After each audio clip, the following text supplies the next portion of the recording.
Humigit sa 10,000 na kawani ng Philippine National Police sa buong bansa ang sabay-sabay na na-promote nito lamang Lunes sa isinagawang oath-taking, donning at pinning of ranks na seremonya ng PNP na ginanap sa iba't ibang panig ng Pilipinas. Samantala, sa pangunahing kampo ng PNP sa Camp Crame, Quezon City, humigit kumulang 700 na pulis ang personal na nanumpa at tumanggap ng kanilang bagong ranggo. Ang malawakang promosyon na ito ay nagpapakita ng pagkilala sa serbisyo at dedikasyon ng pulis sa buong bansa. Binigyang diin ni Acting Chief PNP Police Lieutenant General Jose Melencio Nartatis Jr. ang kahalagahan ng promosyon at kaakibat nitong responsibilidad. Tandaan ninyo kung bakit kayo nagsuot ng uniforme.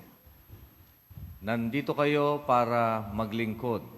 Nandito kayo para magprotekta. Nandito kayo dahil may umaasa sa inyo. At ang promosyon ay isang karangalan. Pero mas malinaw ang mensahe nito. Mas mataas na ranggo ay mas mataas na pananagutan. Hindi ito lisensya para mag-utos.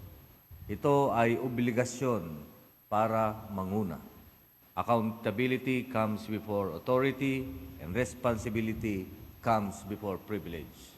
Ang mga bagong ranggo ay sumisimbolo ng mas mataas na antas ng pananagutan na inaasahang dadalhin ng mga opisyal at kawani ng PNP ng may pagpapakumbaba, disiplina at katapangan. Ito ang bagong PNP para sa bagong Pilipinas, serbisyong mabilis, tapat at nararamdaman.